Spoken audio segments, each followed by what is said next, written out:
हाय, नमस्ते everyone. I hope you all are doing great. आज की जो वीडियो है वो बहुत ही इम्पॉर्टेंट वीडियो होने वाली है। आज हम उन लोगों के लिए बात करेंगे जो एसएससी की फील्ड में अभी नए नए आए हैं।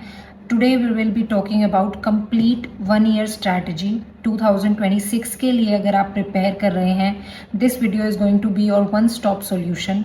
आपको कोई और स्ट्रैटेजी वीडियो, गाइडेंस वीडियो देखने की ज़रूरत नहीं पड़ेगी। इस वीडियो के बाद आप चाहे तो देख सकते हैं, but I will try my best कि आपको इसके बाद कोई भी गाइडेंस रिलेटेड इशू ना रहे। तो आज की video complete guidance related video होगी, जिसमें पूरी 1 साल की स्ट्रैटेजी मैं आप लोगों के साथ शेयर करूंगी। So let's start. तो ये वीडियो जो है 1 साल की कंप्लीट स्ट्रैटेजी वीडियो होने वाली है, जिसमें हम A to Z strategy related चीज़ों के बारे में बात करेंगे और 2026 के स्टूडेंट्स के लिए हम बात करेंगे। And according to me it is the best time to start. आप लोगों के पास ऑलमोस्ट 1 साल बचा हुआ है प्रिपरेशन के लिए। और देखो, जब आपको कोई भी एग्ज़ाम क्लियर करना होता है तो 2 चीज़ें होती हैं, एक होती है प्लानिंग और दूसरी होती है एग्जीक्यूशन। प्लानिंग का पार्ट हम आज कवर करेंगे। आपको प्लानिंग रिलेटेड चीज़ों में आज की वीडियो के बाद इशू नहीं आएगा, पर एग्जीक्यूशन का पार्ट तो आपको ही करना पड़ेगा। तैयारी तो आपको ही करनी पड़ेगी, टाइम तो आपको ही देना पड़ेगा, तभी आपका रिजल्ट आएगा और तभी आपको आपकी ड्रीम जॉब मिलेगी। This video is going to be a one stop solution for beginners. आपको, if you are a beginner in this field, आपको इस वीडियो के बाद कोई भी अलग स्ट्रैटेजी वीडियो देखने की ज़रूरत नहीं पड़ेगी। सो कंप्लीट 1 ईयर की प्रिपरेशन स्ट्रैटेजी के बारे में हम इस वीडियो में बात करेंगे। सबसे पहले बात करते हैं एसएससी की। एसएससी की फुल फॉर्म होती है स्टाफ सिलेक्शन कमीशन, जो हर साल एग्ज़ाम्स लेता है। सबसे अच्छी बात ये होती है कि एग्ज़ाम्स जो हैं एसएससी के अब रेगुलर हो रहे हैं और हर साल इनके सीजीएल, सीपीओ, सीएचएसएल, एमटीएस और काफ़ी सारे और एग्ज़ाम्स एसएससी कंडक्ट कराता है। अब सीजीएल हमारा मेन टारगेट और फोकस रहेगा, because I have taken the job from this exam only. तो सीजीएल के बारे में, सीजीएल और सीपीओ जो है ग्रेजुएशन लेवल के एग्ज़ाम्स होते हैं। सीएचएसएल हमारा 12th लेवल का एग्ज़ाम होता है और एमटीएस 10th लेवल का। तो अभी प्रोसेस देखते हैं हम, होता क्या क्या है। सबसे पहले कैलेंडर आता है, उसके बाद नोटिफिकेशन रिलीज़ होता है, फिर टीयर 1 कंडक्ट कराया जाता है, फिर टीयर 2 कंडक्ट कराया जाता है। उसके बाद पोस्ट प्रेफरेंस फॉर्म फिल कराया जाएगा आप लोगों से, अगर आप टीयर 2 क्लियर करते हैं तो। उसके बाद फाइनल रिजल्ट आता है, डीवी होगा, आपका डॉक्यूमेंट वेरीफाई कराया जाएगा बुला के आप लोगों को, and then finally you will join the job.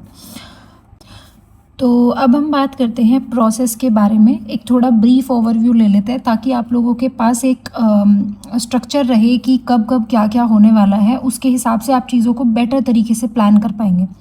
तो सबसे पहले एसएससी अपना कैलेंडर रिलीज़ करती है। कैलेंडर रिलीज़ करने के बाद नोटिफिकेशन आता है। नोटिफिकेशन के बाद आप लोग फॉर्म फिल करते हैं। फिर एसएससी टीयर 1 कंडक्ट कराती है, जो 2025 के स्टूडेंट्स के लिए भी होने वाला है। उसके लिए कुछ 20-25 दिन ही बाकी बचे हुए हैं अब के टाइम से। तो ऐसे ही आप लोगों का भी टीयर 1 कंडक्ट कराया जाएगा। अगर आप टीयर 1 क्वालिफाई करते हैं तो फिर आपका टीयर 2 कराया जाता है। फिर अगर आप टीयर 2 क्वालिफाई करते हैं तो पोस्ट प्रेफरेंस फॉर्म फिल कराया जाता है। उसके बाद फाइनल रिजल्ट आता है आपको, फिर उसके बाद डीवी के लिए बुलाया जाएगा, डॉक्यूमेंट वेरिफिकेशन के लिए, and then you will finally join.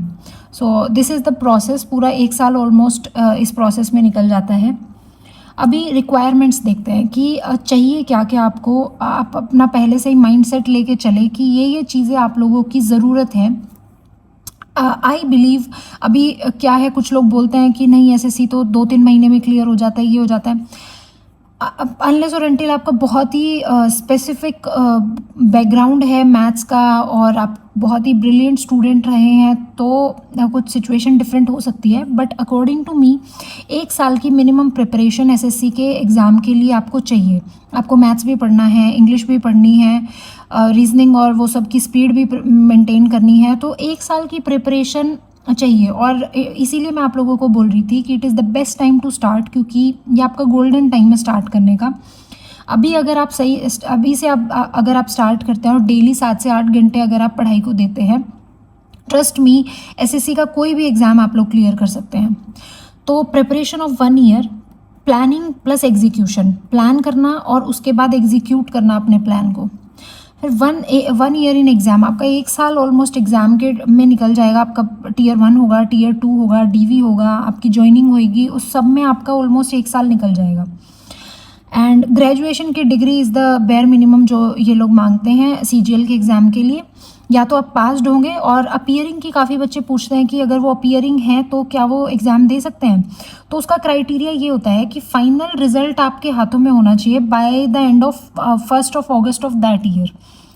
तो जिस साल आप एग्ज़ाम दे रहे हैं उस साल के 1 अगस्त से पहले आपकी डिग्री आपके हाथ में होनी चाहिए। अगर आपके पास ये है तो आप बेशक अपीयरिंग हैं, आप एग्ज़ाम दे सकते हैं। अब बात करते हैं टीयर 1 की। टीयर 1 में 100 क्वेश्चंस पूछे जाएंगे आपसे, और 200 नंबर का, हर क्वेश्चन 2 मार्क्स का होता है, और नेगेटिव मार्किंग होती है हाफ मार्क की, यानी कि 1/4 की नेगेटिव मार्किंग होती है। 200 नंबर का टोटल पेपर होता है, और सब्जेक्ट्स पूछे जाएंगे उसमें मैथ्स, रीजनिंग, इंग्लिश और GK।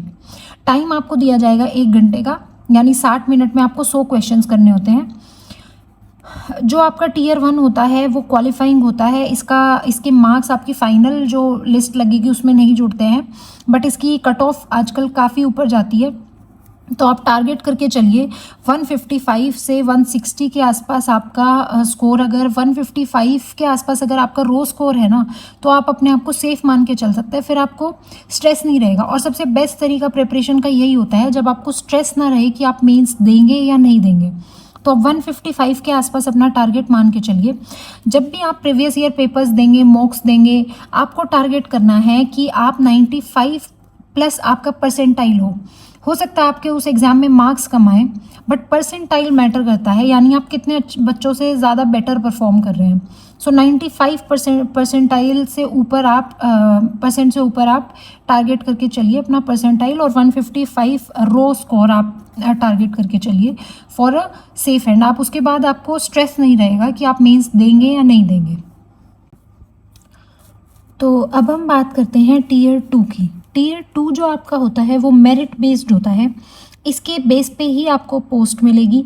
जैसे मुझे ASO मिली है CSS में, वो टीयर 2 के मार्क्स के बेस पे ही मिली है। टीयर 2 में आपके 150 क्वेश्चंस होते हैं, और ये टोटल 390 मार्क्स का होता है। अब इसको कैसे डिवाइड किया गया है, 3 सेक्शंस इसमें आते हैं, सेक्शन 1, सेक्शन 2 एंड सेक्शन 3। और ये तीनों सेक्शंस होने के बाद आपका एक टाइपिंग टेस्ट भी होता है, which is very easy, I will tell about it later. तो सबसे पहले सेक्शन 1 की बात करते हैं। सेक्शन 1 में आपका मैथ्स आता है, जिसमें 30 क्वेश्चंस आपसे पूछे जाएंगे। और सेकंड सब्जेक्ट होता है आपका रीजनिंग। इनको आप इंटरचेंज करके कैसे भी अटेम्प्ट कर सकते हैं।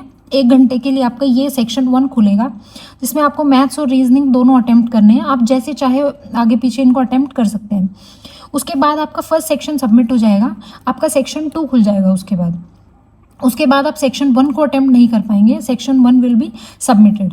तो सेक्शन 2 में फिर आपको इंग्लिश और GK मिलेगी। इंग्लिश के 45 क्वेश्चंस आते हैं और GK के 25 क्वेश्चंस आते हैं। ये सेक्शन सबमिट हो जाएगा 1 घंटे के बाद। जैसे फर्स्ट सेक्शन सबमिट हो गया था, ऐसे ही सेक्शन 2 भी 1 घंटे के बाद सबमिट हो जाएगा। उसके बाद आपका कंप्यूटर का सेक्शन खुलता है, 20 क्वेश्चंस उसमें होते हैं। ये सिर्फ क्वालिफाइंग होता है, बट ये बहुत ही इंपॉर्टेंट होता है। मैंने बहुत ऐसे बच्चों को देखा है जो जिन्होंने बहुत अच्छा स्कोर किया था सेक्शन 1 और सेक्शन 2 में, but they could not qualify computer. तो फिर इसको आप नेग्लेक्ट नहीं कर सकते हैं, बहुत ही इंपॉर्टेंट है। हालांकि क्वालिफाइंग होता है, बट बहुत इंपॉर्टेंट है। This is section 3। अब कंप्यूटर सबमिट होने के बाद आपका टाइपिंग टेस्ट लिया जाता है, आपको एक बार री रजिस्टर करा के, और आपका डेटा एंट्री स्पीड टेस्ट बोलते हैं इसको। टाइपिंग टेस्ट कंडक्ट कराया जाएगा, जिसमें आपकी 27 वर्ड पर मिनट के ऑलमोस्ट स्पीड चाहिए, विच इज़ वेरी इजी। मैंने इवन 4 उंगलियों वाली टाइपिंग भी नहीं सीखी थी। मैंने अपना नॉर्मल जैसे 2 ही फिंगर से देख देख के टाइप करते हैं, मैंने वैसे टाइप किया था, तो भी मेरा 1 मिनट पहले कंप्लीट हो गया था। तो इससे डरने की ज़रूरत बिल्कुल भी नहीं है, बहुत ही ईजी होता है ये। अब हर क्वेश्चन जो है वो 3 नंबर का होता है। Each question will be of 3 marks, और उसमें नेगेटिव मार्किंग 1/3 की होती है। ये ध्यान रखना है, नेगेटिव मार्किंग काफ़ी ज़्यादा होती है मेंस में। 1/3 बहुत ज़्यादा नेगेटिव मार्किंग है, तो बहुत सोच समझ के आपको क्वेश्चंस को अटेम्प्ट करना है। नेगेटिव मार्किंग होगी 1/3 की, तो हर नेगेटिव क्वेश्चंस के लिए आपका 1 मार्क डिडक्ट कर लिया जाएगा। टाइम आपको इसमें मिलेगा 2.5 घंटे, 2 घंटे 3 मिनट, फर्स्ट सेक्शन 1 घंटे का ये दोनों, देन 1 घंटे का सेकेंड सेक्शन यानी ये दोनों, फिर 15 मिनट के लिए आपका कंप्यूटर के क्वेश्चंस आपको दिए जाएंगे। फर्स्ट सेक्शन 180 मार्क्स का होगा, 30 क्वेश्चन है, 30 क्वेश्चन है और हर क्वेश्चन 3 मार्क का है, तो उस हिसाब से आप लगा सकते हैं आइडिया। 180 मार्क्स का फर्स्ट सेक्शन होगा, सेकेंड सेक्शन 210 मार्क्स का होगा, टोटल मिला के 390 मार्क्स का आपका टोटल एग्ज़ाम होता है। ये 15 मिनट में इसमें कंप्यूटर का टेस्ट होगा, बट क्वालिफाइंग है, जैसा मैंने आपको बताया इसके मार्क्स जुड़ते नहीं हैं, तो आपका टोटल 390 मार्क्स का पेपर होगा। उसके बाद आपका टाइपिंग टेस्ट कराया जाएगा जो कि क्वालिफाइंग है, 15 मिनट आपको दिए जाएंगे जिसमें आपको 2000 की डिप्रेशंस टाइप करने होते हैं। अब अगर आप मेरे से पूछेंगे कि टारगेट क्या रख के चलना चाहिए मेंस के लिए, जैसे मैंने प्रीलिम्स के लिए बताया 155 के आसपास, ऐसे ही मेंस के लिए आई वुड सजेस्ट आपके 345 टू 350 प्लस आपका रो स्कोर आप टारगेट करके चलिए प्रीवियस ईयर पेपर्स में, और मॉक्स जितने आप दे रहे हैं उनमें 345 के आसपास, 340 या 45 के आसपास तो ज़रूर ये टारगेट करके चलिए, क्योंकि कंपटीशन बहुत ही ज़्यादा, आई नो ये सुनने में ऐसा लग रहा है 390 में से 345 मार्क्स बहुत ही मुश्किल है, बट आपको इतना टारगेट करना ही पड़ेगा क्योंकि कंपटीशन बहुत ज़्यादा है आज के टाइम पे। अब सिर्फ ये मैं ये भी नहीं बोल सकती कि हर बार कट ऑफ 345 के आसपास ही जाएगी, कुछ चीज़ों में ये क्योंकि ये चीज़ बहुत ही सब्जेक्टिव है, आपके बहुत सारे फैक्टर्स पे ये चीज़ डिपेंड करती है कि आपकी कट ऑफ कितनी जाएगी। जैसे कि अगर एग्ज़ाम की लेवल ऑफ टफनेस क्या है, रिपीटर्स कितने वो वाला एग्ज़ाम दे रहे हैं, नॉर्मलाइजेशन किस हिसाब से हुआ है, जैसे हमारे वाले बैच में 2024 में बहुत ही हंगामा हुआ था बिकॉज ऑफ नॉर्मलाइजेशन। सो आप बहुत सारे फैक्टर्स पे आपकी कट ऑफ डिपेंड करेगी, but for a safer side अगर आप 345 के आसपास स्कोर कर रहे हैं रॉ स्कोर, तो मान के चलिए कि बहुत ही ज़्यादा कुछ ब्लंडर नहीं हुआ तो आप बहुत सेफ हैं, ये स्कोर काफ़ी अच्छा है। 345 टू 350 प्लस ये आपको टारगेट करके चलना है एक जॉब के लिए। अब हम बात करेंगे स्ट्रैटेजी की, जिसमें हम सब्जेक्ट वाइज स्ट्रैटेजी डिस्कस करेंगे। सबसे पहले let us start with maths. Maths में के आपके 2 सेक्शंस होते हैं, एक अरिथमेटिक मैथ्स होता है, एक एडवांस मैथ्स होता है। अरिथमेटिक मैथ्स में आपके चैप्टर्स आते हैं जैसे परसेंटेज, रेशो, SI CI, ये वाले चैप्टर्स आपके अरिथमेटिक मैथ्स के होते हैं। एडवांस मैथ्स में आपके कम चैप्टर्स होते हैं, बट ये चैप्टर्स जनरली बड़े होते हैं, तो इनको कंप्लीट करने के लिए टाइम आपको थोड़ा ज़्यादा लगेगा। इनमें जैसे ज्योमेट्री, अलजेब्रा, मेंसुरेशन, ये टाइप के जो चैप्टर्स हैं ये एडवांस मैथ्स में आते हैं। अब before telling you the strategy for maths, I will tell you some key points जो आपको दिमाग में रखने चाहिए।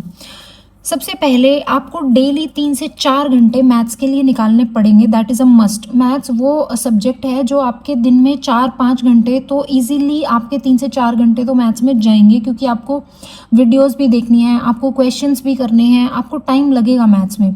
और स्टार्टिंग में जब आप सिलेबस कंप्लीट करेंगे तो आपको मैथ्स में काफ़ी टाइम जाएगा, बट उससे घबराने की ज़रूरत नहीं है, वो आपका एग्ज़ाम ही के लिए ही आपको रेडी कर रहा है। और मैथ्स ऐसा सब्जेक्ट है जिसमें आप full out of full score कर सकते हैं, तो ये टाइम देने में बिल्कुल भी घबराना नहीं है आपको। डेली ये नहीं सोचना कि इतना टाइम मैथ्स में चला जाता है, कोई बात नहीं, स्टार्टिंग में जाएगा 3 से 4 घंटे, 5 घंटे भी कभी कभी मैथ्स में चले जाएंगे, एंड इट्स कम्प्लीटली नॉर्मल, ये सबके साथ होगा।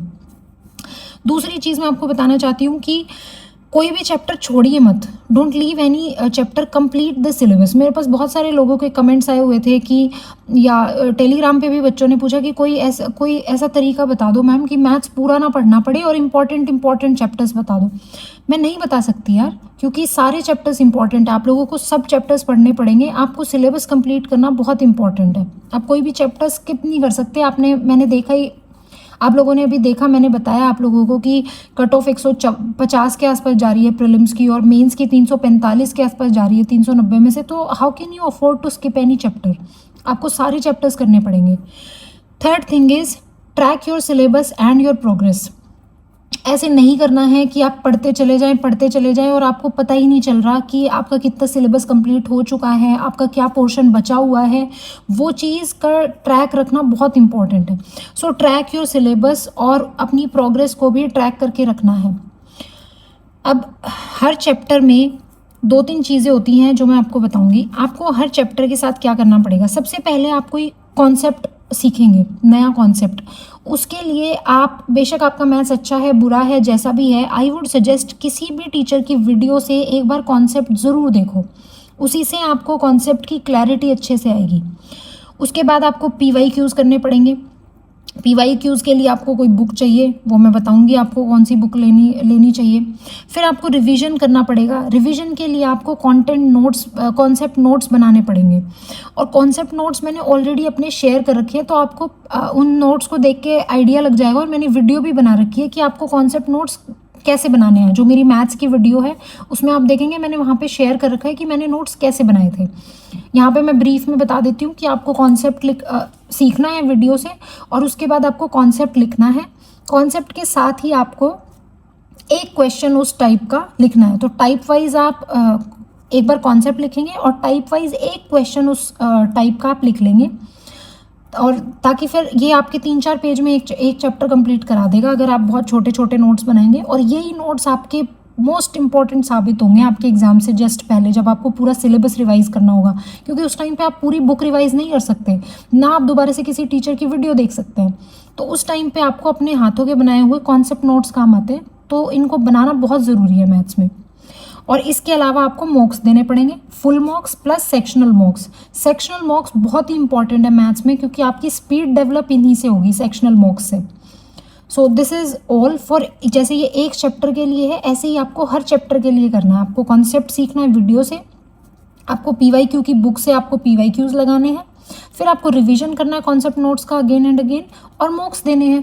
ये आपका कंप्लीट एक चैप्टर कंप्लीट हो जाएगा। ऐसे ही करके आपको मैथ्स का सिलेबस कंप्लीट करना है।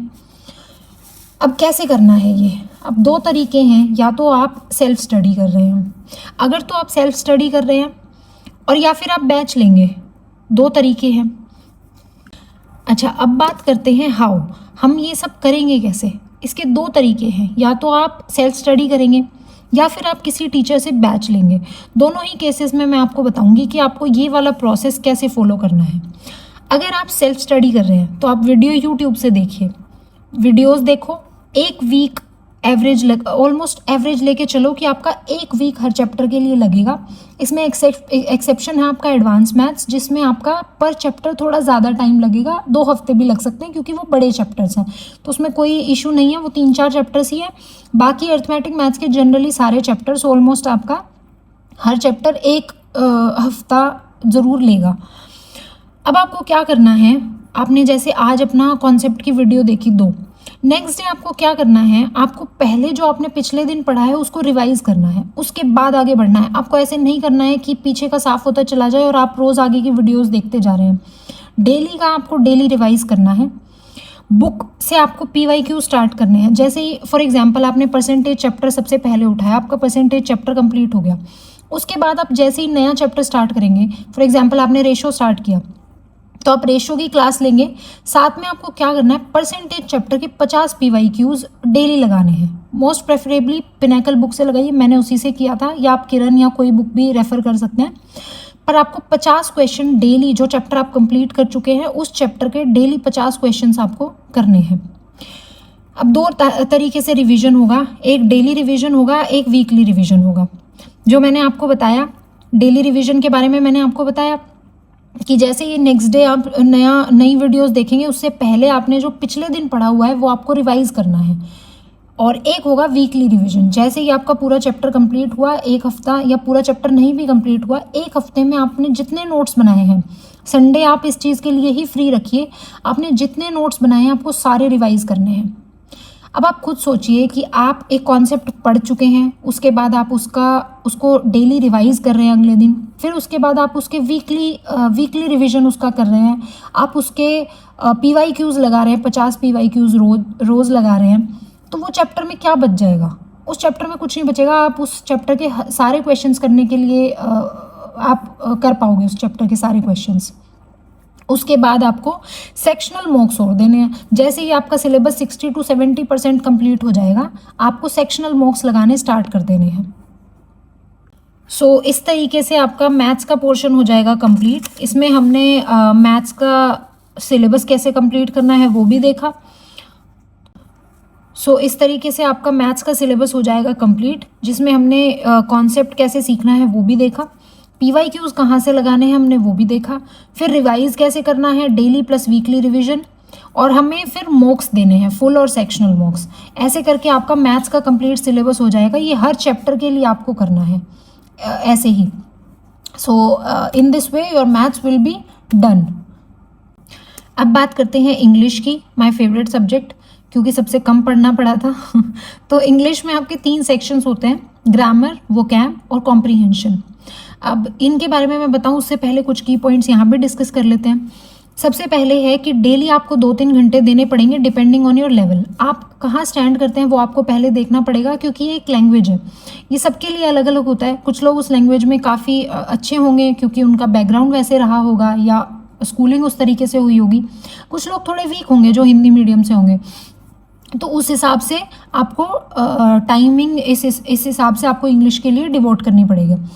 तो अगर आप काफ़ी वीक है इंग्लिश में तो आपको डेली 2 से 3 घंटे तो शायद देने पड़ेंगे ही ज़रूर इसको। और अगर आपकी इंग्लिश थोड़ी बेटर है, जैसे मेरा केस था कि इंग्लिश में I could score decent marks, तो इंग्लिश में मैं सिर्फ 1 घंटा 1.5 घंटा ही देती थी डेली, सिर्फ वोकैब करने के लिए, बाकी चीज़ें हो जाती थी। तो सबका अपना अपना होता है, डिपेंडिंग ऑन योर लेवल आपको टाइमिंग देनी पड़ेगी। 2 से 3 घंटे आप मान के चलिए आपको इंग्लिश में देने पड़ेंगे। अब सेकंड पॉइंट है कि किसी भी चैप्टर को छोड़ना नहीं है, सेम मैथ्स की तरह ही। Don't skip any part of the syllabus. आपको सिलेबस पूरा कंप्लीट करना है और आपको ऐसे ही अपनी, जैसे आपने मैथ्स में अपनी प्रोग्रेस और अपना सिलेबस ट्रैक किया था, वैसे ही आपको यहाँ पे भी ट्रैक करना है कि आपका कितना सिलेबस कंप्लीट हो चुका है और कितना बचा हुआ है। अब ये आप कैसे करेंगे, लेट्स टॉक अबाउट दैट। इसमें भी 2 तरीके हैं, या तो आप सेल्फ से करेंगे या फिर आप बैच लेंगे। अगर आप सेल्फ स्टडी से कर रहे हैं तो ग्रामर के लिए यूट्यूब पे कॉन्सेप्ट सीखने के लिए अमन सर का I would suggest, Aman sir की पूरी कंप्लीट प्लेलिस्ट यूट्यूब पे अवेलेबल है। वो काफ़ी अच्छी प्लेलिस्ट है, उसके कुछ चैप्टर्स मैंने भी देखे हुए हैं, तो आप उस प्लेलिस्ट से कर सकते हैं अगर आप सेल्फ स्टडी कर रहे हैं। और अगर आप बैच ले रहे हैं तो इट्स योर विश, आप अपने पसंद के टीचर का बैच ले सकते हैं। उसके बाद आपको क्या करना है, कॉन्सेप्ट की आपकी वीडियोस देख के कॉन्सेप्ट की अंडरस्टैंडिंग आपको हो जाएगी। अब इंग्लिश में आपको एक चीज़ ध्यान रखनी है कि कॉन्सेप्ट की अंडरस्टैंडिंग बहुत इंपॉर्टेंट है, क्योंकि ये एक लैंग्वेज है तो आप इसको मगअप नहीं कर सकते हैं। आपको लैंग्वेज की एसेंस सीखनी है, आपको कॉन्सेप्ट की अंडरस्टैंडिंग सीखनी है कि अगर एक सेंटेंस एक पर्टिकुलर तरीके से लिखा जा रहा है तो वो क्यों लिखा जा रहा है, उस टाइप के और सेंटेंसेस अपने दिमाग में फॉर्म करने की कोशिश करो। तो इससे क्या होगा, आपकी लैंग्वेज के लिए जो अंडरस्टैंडिंग है वो बिल्ड होगी जो कि आपको चाहिए। तो कॉन्सेप्ट की understanding is very important in English. Next day आप जैसे ही अगला क्लास या अगली वीडियो देखना शुरू करेंगे, उससे पहले आपको प्रीवियस जो भी आपने किया हुआ है पिछले दिन उसको रिवाइज करना है। एक चैप्टर आपका जैसे ही कंप्लीट हो जाता है, फॉर एग्जांपल आपने नाउन कंप्लीट कर लिया, तो नाउन कंप्लीट करने के साथ ही आपको नाउन से रिलेटेड जितने भी प्रीवियस ईयर क्वेश्चंस हैं वो आपको लगाने शुरू कर देने हैं। टॉपिक वाइज क्वेश्चंस, आप कोई भी टॉपिक उठाएंगे उसका कॉन्सेप्ट करेंगे वीडियो से, और वीडियो जैसे ही आपका वो चैप्टर खत्म हो जाएगा आपको उसके प्रीवियस ईयर क्वेश्चन ज़रूर लगाने हैं। इसके लिए आप 2 बुक्स यूज़ कर सकते हैं, पिनेकल और नीतू मैम। नीतू मैम की बुक में टॉपिक वाइज वो गिवन है, आप वहाँ से लगा सकते हैं। अब एक और चीज़ मैं इंग्लिश में सजेस्ट करूँगी कि आप अपनी जो भी इंग्लिश में आप सीखते हैं उसको डेली लाइफ में यूज़ करने की कोशिश करो। आपके लिए वो इंग्लिश की प्रिपरेशन को बहुत ईजी बना देगा, क्योंकि आप लिंक करके चीज़ों को पढ़ेंगे। जैसे हम अपनी मदर टंग भी सीखते हैं तो बचपन में बच्चा ऐसे ही सीखता है, यूज़ कर करके सीखता है, गलती करो जो करो, बट चीज़ें जो भी आप सीखो, जो भी सेंटेंसेस सीखो, जो भी वोकेबलरी सीखो, उसको अपनी डेली लाइफ में यूज़ करने की कोशिश करो। ये था सेल्फ स्टडी वाले बच्चों के लिए। अगर आप बैच से भी कर रहे हैं तो भी आप सेम ही चीज़ें करेंगे, बस आप यहाँ पे यूट्यूब से वीडियोस देखने के बजाय टीचर से क्लासेस करेंगे। फिर उसको आपको ऐसे ही नेक्स्ट डे रिवाइज करना है, फिर एक चैप्टर कंप्लीट होने के बाद आपको PYQs लगाने हैं, सेम पैटर्न रहेगा हर चीज़ का। This is for grammar. अब बात करते हैं वोकैब के लिए। वोकैब में आपके आते हैं 1 वर्ड सब्सटीट्यूशन, साइन और एंटो, इडियम्स, फ्रेजेस और फ्रेजल वर्ब्स वगैरह। ये सब आपको प्रिपेयर करना होता है। अब डेली ये तीनों को लेके आपको चलना है और कोशिश करो कि आप अपने कैपेसिटी के हिसाब से आप तीनों को लेके चलो, अपने कंफर्ट के हिसाब से 30, 40, 50 जितने भी आप कर सकते हैं, लेकिन मेक श्योर कि आप डेली करें। ये नहीं करना, वोकैब जनरली क्या होता है हम लोग एंड के लिए छोड़ देते हैं, बिल्कुल एग्ज़ाम से पहले। वो चीज़ नहीं होनी चाहिए, क्योंकि आप पढ़ तो लेंगे एग्ज़ाम से पहले बट आपको वो रिटेंशन नहीं होगी, क्योंकि जस्ट एग्ज़ाम से पहले पढ़ेंगे तो रिवाइज़ नहीं कर पाएंगे, और अगर रेगुलर रिविजन नहीं होगा तो ट्रस्ट मी आप वोकैब भूल जाएंगे। तो ब्लैक बुक से अगर आप वोकैब पढ़ रहे हैं तो आपको कोशिश करनी है कि आप 20-30 बेशक 30 ही करो डेली, बट उस चीज़ को डेली करो, डेली इन तीनों को पढ़ो, फिर उनको लैंग्वेज में यूज़ करने की कोशिश करो, और कोशिश करो कि वो वर्ड्स बार बार आपकी आंखों से गो थ्रू हो, कि एग्ज़ाम के टाइम तक आप इतने उन वर्ड्स के लिए आपको इतना ज़्यादा कंफर्टेबल हो जाओ आप उन वर्ड्स के साथ कि आपने कई कई बार उस बुक को रिवाइज कर रखा हो। तो उनको डेली करना है, रेगुलर रिविजन करना है। This will be same for those students who will buy a batch. अब जैसा कि मैंने आपको बताया कि आपको ये अपने डे टू डे लैंग्वेज में इनको इनकॉर्पोरेट करने की कोशिश करनी है, ताकि आपकी रिटेंशन ज़्यादा रहे, मीनिंग समझने की कोशिश करनी है। जो भी आप पढ़ोगे इंग्लिश में सेंटेंसेस या एरर ढूंढने की कोशिश करोगे, तो कोशिश करो कि वो चीज़ें आप समझो, इंग्लिश का एसेंस समझो, लैंग्वेज को पकड़ना सीखो, सेंटेंस फॉर्मेशन सीखनी है। फॉर एग्जाम्पल, जैसे एक ये रूल होता है, हम कई बार सीखते हैं सब, हैड आई, मैंने एग्जाम्पल लिया है इसका आपको समझाने के लिए कि मैं क्या कहना चाह रही हूँ। जैसे एक सेंटेंस होता है, had I known her earlier I would have contacted her. अगर मैं उसको पहले से जानता होता तो मैं उसको कॉन्टेक्ट कर लेता। तो had I known her earlier I would have contacted her, इसका क्या मतलब है कि अगर मैं उसे पहले से जानता होता तो आई वुड हैव कॉन्टेक्टेड हर, मैंने उससे कॉन्टेक्ट कर लिया होता। तो अब आपको इस सेंटेंस को पकड़ना है कि इस ऐसी सेम सिचुएशन में जब भी सेंटेंस बनेगा तो आप उस टाइप का सेंटेंस बना पाओ। फॉर एग्जाम्पल, ऐसा ही एक और सेंटेंस हम बना के देखते हैं कि had I stayed there I would have managed. आपको समझ आना चाहिए कि ओके यहाँ पे थर्ड फॉर्म लग रही है हर बार, नोन हर, स्टेड देयर, और यहाँ पे भी आई वुड हैव के बाद थर्ड फॉर्म लग रही है। ये अगर चीज़ आप पकड़ जाते हो तो फिर आपको किसी भी कॉन्टेक्स्ट में अगर इस टाइप का सेंटेंस बनाना हुआ तो आप ये सेंटेंस इजीली फॉर्म कर पाएंगे। Had I been there I would have handled the situation, had I known her I would have contacted her, had I done this I would have done that. बस आपको ये समझना है कि had आई के बाद इस टाइप से के जब भी सेंटेंसेस बनेंगे तो यहाँ पे इस तरीके से वर्ड्स को यूज़ किया जाता है। तो ये चीज़ मैं आपको बोल रही हूँ कि आप सेंटेंस को पकड़ना सीखिए। अब तीसरा जो पार्ट है दैट इज़ कॉम्प्रीहेंशन। कॉम्प्रीहेंशन में आपको मैं एक चीज़ बताना चाहती हूँ कि इसको आप स्पेसिफिकली किसी बुक से प्रिपेयर नहीं कर सकते। ये उतना ही अच्छा प्रिपेयर होता जाएगा जितना ज़्यादा आप इंग्लिश को पढ़ोगे डेली, जितना ज़्यादा आप इंग्लिश को सुनोगे, क्योंकि ये लैंग्वेज आप जितना ज़्यादा सुनोगे और पढ़ोगे उतनी ज़्यादा आपकी लैंग्वेज जो है वो इम्प्रूव होती है। So whatever you like you have to give some time to reading every day. आप उसमें बुक पढ़ो, स्टोरी बुक पढ़ो, नोवेल पढ़ो, न्यूज़ पढ़ो, न्यूज़पेपर्स वगैरह कुछ भी पढ़ो जो आपको पसंद आता है, but daily give some time to reading.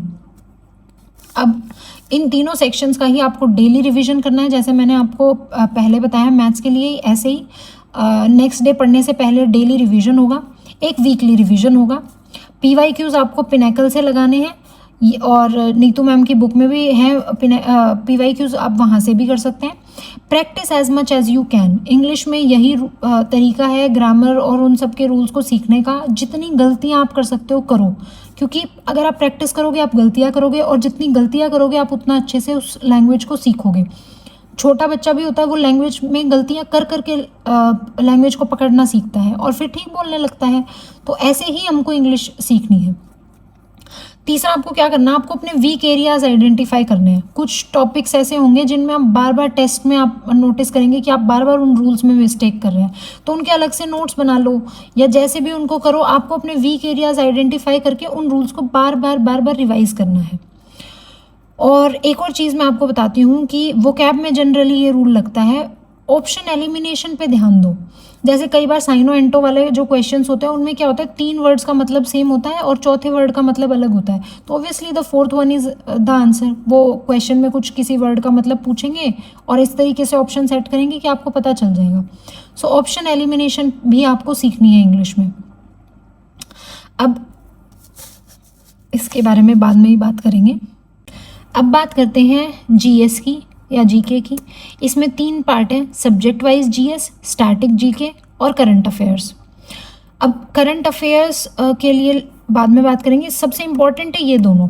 Subject wise GK से आपके बहुत सारे क्वेश्चंस आते हैं और स्टैटिक जीके से, तो आपको फोकस करना है, पहले आप इन दो को बहुत अच्छे से प्रिपेयर करें, उसके बाद आपको करंट पे ध्यान देना है, क्योंकि करंट का कॉस्ट बेनिफिट रेशो बहुत कम होता है। कुछ कुछ साल तो ऐसे गए हैं कि उन्होंने 1 या 2 क्वेश्चन ही सिर्फ करंट से पूछे या पूछे ही नहीं है। तो आपको ये दोनों बहुत अच्छे से प्रिपेयर करने हैं, फिर अगर आपके पास टाइम बचता है तो आपको करंट अफेयर्स को टाइम देना है। अब सब्जेक्ट वाइज जीके के लिए आपको क्या करना है, सब्जेक्ट वाइज जीके में आपकी हिस्ट्री, पॉलिटी, ज्योग्राफी ये सब आते हैं। हर सब्जेक्ट के लिए आपको यही सेम प्रोसेस फॉलो करना है जो मैं आपको बताऊंगी। सबसे पहले आपको क्या करना है, कोई भी सब्जेक्ट आप उठाओगे, आप उसकी यूट्यूब से वीडियोस देखोगे सबसे पहले, और वीडियोस देख के आपको कॉन्सेप्ट समझना है, टाइमलाइन समझनी है और बेसिक्स समझने हैं उस सब्जेक्ट के। जैसे कि आपने फॉर एग्जांपल हिस्ट्री उठाई, तो हिस्ट्री आप स्टार्ट करेंगे तो आपको सीधे बुक उठा के रटने नहीं लग जाना है। आपको सबसे पहले टाइमलाइन सीखनी है कि ओके इंडिया में पहले ये हुआ था, फिर ये हुआ था, फिर उसके बाद ब्रिटिश आए, फिर फ्रीडम स्ट्रगल चला, फिर उसके बाद इंडिपेंडेंस आई, इंडिपेंडेंस के बाद ये गवर्नमेंट्स आई। आपको जैसे ही टाइमलाइन क्लियर होगी ऑटोमेटिकली आपके लिए वो सब्जेक्ट समझना काफ़ी ईजी हो जाएगा। तो ऐसे ही आपको सबसे पहले यूट्यूब से वीडियो देखनी है। ये मैं मोस्ट इंपॉर्टेंट बता रही हूँ, जीएस में वीडियो से ही पहले पढ़ना स्टार्ट करो, डायरेक्टली बुक पे मत जाओ, क्योंकि बहुत ही आपका टाइम वेस्ट होगा और ना आपका इंटरेस्ट डेवलप होगा कभी भी जीएस में। वीडियोस के लिए परमार सर बहुत अच्छे हैं, आप उनकी वीडियोस देख सकते हैं। उसके बाद आपको क्या करना है, उसके बाद आपको रिवाइज करने के लिए नोट्स चाहिए। तो I would suggest subject wise जो जीके है उसके नोट्स ना बनाओ, क्योंकि बहुत ज़्यादा आपका टाइम वेस्ट होता है और ऑलरेडी आप लोगों के पास नोट्स अवेलेबल हैं। परमार सर ने भी अपने नोट्स दे रखे हैं और लूसेंट जो बुक है उसमें तो हर सेंटेंस में एक क्वेश्चन बन सकता है। तो ऑलरेडी जब नोट्स अवेलेबल हैं तो उतना टाइम वेस्ट ही क्यों करना है, मुझे कभी समझ नहीं आता। काफ़ी बार बच्चे लगे रहते हैं नोट्स बनाने में, उतना टाइम आप मैथ्स इंग्लिश को दो। जीएस में ऑलरेडी आप लोगों के पास नोट्स अवेलेबल हैं in the form of book, Lucent पढ़ो या फिर परमार सर के या जिन भी टीचर से आप पढ़ रहे हैं उनके नोट्स यूज़ करो। सो अगले दिन आपको क्या करना है, वो कॉन्सेप्ट को आप नॉट अगले दिन, आप जैसे ही वीडियो कंप्लीट करते हैं आपको साइड बाय साइड नोट्स खोलने हैं और वो वाला कंटेंट उसमें से याद करना है। जैसे आज आपने फॉर एग्जांपल आपने Harappa valley civilisation, Indus valley civilisation का टॉपिक आज पढ़ा है वीडियो से। वीडियो देखने के बाद आपको क्या करना है, वो वाला कॉन्सेप्ट कंटेंट जो भी आपने आज वीडियो से पढ़ा है वो आपको बुक से कंप्लीटली लर्न करना है, मगअप करना है, रटना है। जीएस में, बाकी सब्जेक्ट्स में मैं बोल रही थी अंडरस्टैंडिंग पे ध्यान दो, जीएस में अंडरस्टैंडिंग के साथ साथ आपकी मगिंग अप बहुत इंपॉर्टेंट है। आपको वो चीज़ बिल्कुल याद करनी है, तभी आप उसको ध्यान या याद कर पाएंगे, अदरवाइज भूल जाओगे। फिर नेक्स्ट डे आप नेक्स्ट वीडियो देखोगे, उससे पहले आपको पिछले दिन के आपके नोट्स रिवाइज करने हैं और उसके बाद then you have to move forward. उसके बाद पीवाईक्यूज प्रैक्टिस करने हैं, जैसे हर सब्जेक्ट में हमने किया था। कॉन्सेप्ट खत्म होने के बाद पीवाईक्यूज प्रैक्टिस करने हैं। टॉपिक वाइज पीवाईक्यूज प्रैक्टिस करो, अदरवाइज बहुत कंपाइल होता चला जाएगा और लास्ट में आपको बहुत ज़्यादा मोटी वो बुक दिखेगी और आप क्वेश्चंस प्रैक्टिस करोगे ही नहीं जीएस के।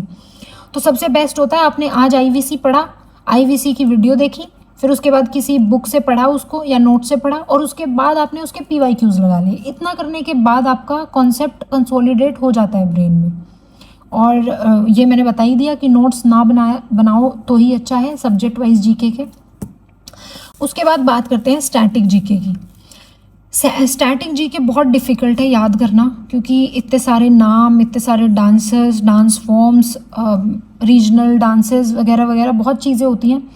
तो आई अंडरस्टैंड कि याद करने में डिफ़िकल्ट होता है, इसलिए मैं आपको यहाँ पे बता रही हूँ। यहाँ पे नोट मेकिंग आपको करनी चाहिए। स्टैटिक जीके के लिए आप अपने माइंड मैप्स बनाओ, मैप बना के कुछ चीज़ें लिख लो ताकि आपको याद करने में ईजी हो। सो स्टैटिक जीके में आप नोट्स बना सकते हैं। अगर आप नोट्स नहीं बनाए तो एक अंकित भाटी सर की वो रेड कलर की स्टैटिक जीके की बुक आती है, दैट इज़ क्वाइट गुड, आप वो भी यूज़ कर सकते हैं। तो स्टैटिक जीके में मैंने बताया डिफ़िकल्ट टू रिमेंबर, उसका क्या तरीका है, रीड लेस रिवाइज मोर। ध्यान आपका रिविजन पे होना चाहिए कि जो भी आप पढ़ें आप उसको बार बार रिवाइज करें, तभी वो चीज़ें आपको याद रहेंगी। अपने निमोनिक्स बनाएं, कैसे भी करके उसको याद करने की चीज़ की कोशिश करें। उसके बाद बार बार आपको रिवाइज करना है, पीवाईक्यूज प्रैक्टिस करने, वो आपको हेल्प करेंगे रिटेन करने में कॉन्सेप्ट को। This is for static GK. Current affairs का मैंने आपको बताया, डेली 2 घंटे देने की ज़रूरत नहीं है, क्योंकि कॉस्ट बेनिफिट रेशो बहुत ही कम है। आप यहाँ पे एग्ज़ाम क्लियर करने के लिए हो, एनालिस्ट बनने के लिए नहीं हो। आप जर्नलिज्म का पेपर नहीं दे रहे हो कि आपको डेली इतने इतने घंटे न्यूज़ पढ़ने की ज़रूरत है। तो उतना पढ़ो जितना आपके एग्ज़ाम के लिए रेलिवेंट है। अगर आपके एग्ज़ाम में 25 में से 2 क्वेश्चंस आ रहे हैं जीएस के, तो उसके लिए 2 घंटे देने का कोई पॉइंट नहीं है। इससे अच्छा आप इंग्लिश और मैथ्स को टाइम दो, जहाँ पे आपके शॉर्ट मार्क्स आएंगे। कोई भी करें कितना, तो कोई भी करंट अफेयर्स की मैगजीन जैसे कि स्पीडी आती है, स्पीडी में क्या होता है, कुछ मोस्ट रिपीटेड टॉपिक्स आपको दिए होते हैं, वो मैं जल्दी शेयर कर दूंगी। मोस्ट रिपीटेड टॉपिक्स, आपको सिर्फ वो टॉपिक्स उठाने हैं और वहाँ से लर्न कर लेने हैं एग्ज़ाम से पहले। फॉर एग्जांपल आपके जैसे रीसेंट अपॉइंटमेंट्स हो गए, या कहीं इलेक्शन हुए उससे रिलेटेड चीज़ें हो गई, या नोबेल प्राइज़ जो मिलते हैं हर साल उनकी चीज़ें हो गई, तो वो चीज़ें आप अपना करते रहिए। इसके अलावा करंट अफेयर्स को डेली 2 घंटे आप दे रहे हैं, तो that is a share wastage of time, nothing else. So this is for GS. अब बात करते हैं रीजनिंग की, सबका फेवरेट सब्जेक्ट, क्योंकि इसमें मार्क्स स्कोर करना बहुत इजी होता है। बट ये वो सब्जेक्ट है जो आपको धोखा देता है बहुत बार, क्योंकि इसमें आपसे क्वेश्चंस होते जाएंगे और टाइम आपके दिमाग से ही निकल जाएगा कि टाइम भी आपको बचाना है। एसएससी में सिर्फ एक्यूरेसी और आपका कॉन्सेप्ट आना इम्पॉर्टेंट नहीं है, इम्पॉर्टेंट है कि आपको टाइम के अंदर वो कॉन्सेप्ट करना है कंप्लीट। सो इसमें कोई भी स्पेसिफिक स्ट्रैटेजी की ज़रूरत नहीं होती है। आप एक सेक्शनल मॉक हर दिन देते रहिए। स्पीड मैटर करती है रीजनिंग में, आपकी स्पीड मैटर करती है कि आप टाइमली रीजनिंग को फटाफट कंप्लीट करें, ताकि आप बाकी सेक्शंस के लिए टाइम बचा पाओ। तो एक सेक्शनल मॉक आपको रोज़ देना है। अब वो सेक्शनल मॉक आप जब देंगे तो आपको कुछ वीक एरियाज आइडेंटिफाई होंगे, या कुछ कॉन्सेप्ट्स आपको पकड़ में आएंगे जो आप बार बार गलत कर रहे हैं, आपसे होते ही नहीं है। फॉर एग्जाम्पल सिलोक्स में बहुत बार बच्चों को दिक्कत आती है, या फिगर रोटेशन के क्वेश्चंस में दिक्कत आती है। इसमें मुझे दिक्कत आती थी फिगर रोटेशन में। तो आपको जिस भी कॉन्सेप्ट में दिक्कत आ रही है, उसकी किसी भी टीचर की एक वीडियो देख लीजिए। जैसे फिगर रोटेशन में मुझे प्रॉब्लम आती थी, तो एक वो मेरे को नाम ध्यान नहीं आ रहा उस चैनल का, पर बहुत ही अच्छा उन्होंने आधे घंटे में पूरा वो वीडियो करा रखी थी फिगर रोटेशन के बारे में, और मुझे उसके बाद कभी भी इशू नहीं आया फिगर रोटेशन के क्वेश्चंस में। तो ऐसे ही आपको करना है, आपको सेक्शनल मॉक देना है रोज़, अपना वीक कॉन्सेप्ट आइडेंटिफाई करना है जो आपसे नहीं हो रहा, और वो करने के बाद आप कोई भी वीडियो देखो, वहाँ से वो कॉन्सेप्ट एक बार प्रिपेयर कर लो, मन करे तो उसके नोट्स बना लो। और अगर आपको लग रहा है जैसे वो कॉन्सेप्ट प्रैक्टिस करने से बहुत अच्छे से आएगा, जैसे सीरीज़ वगैरह के टॉपिक्स हैं, 100-200 क्वेश्चन वहाँ पिनैकल उठा के उस टॉपिक के लगा लो, and you will be sorted. Reasoning में बस आपको इतना ही करना है, रीजनिंग में कहीं कुछ अलग से करने की ज़रूरत नहीं है। हाँ, रीजनिंग में मुझे एक और चीज़ बतानी है। जैसे ही आप टेक्स्ट बुक पे अपने टेस्ट वगैरह देंगे, वहाँ पे क्या होता है, हर क्वेश्चन के सामने लिखा रहता है कि आपने कितना टाइम लिया है, टॉपर ने कितना टाइम लिया है, और एवरेज बच्चा कितना टाइम ले रहा है। तो आपको बस ये ध्यान रखना है कि आपका टाइम टॉपर के टाइम के बिल्कुल क्लोज जाता रहे। आप धीरे धीरे टाइम कम लेने लग जाओ रीजनिंग में। बस उस चीज़ का ध्यान रखना है कि आपका टाइम टॉपर से बहुत ज़्यादा नहीं लग रहा हो क्वेश्चंस में। अगर लग रहा है, इसका मतलब आप बेशक स्कोर कर लोगे, बट आपका कोई दूसरा सेक्शन छूट जाएगा। तो आपको ध्यान रखना है कि आपका टाइम टॉपर के टाइम के पास में आता रहे। So this was all regarding the strategy. आप कोई भी सजेशंस अगर आपके मन में है तो आप ज़रूर मुझे देना।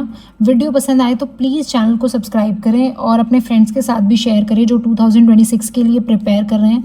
आई have tried to tell everything जो मुझे समझ आया। मैंने अपनी तरफ से पूरी कोशिश की है कि आप लोगों की हेल्प हो सके। कोई भी सजेशंस हैं तो आप कमेंट बॉक्स में सजेशंस लिख सकते हैं, and you can follow the channel. Thank you so much and all the best.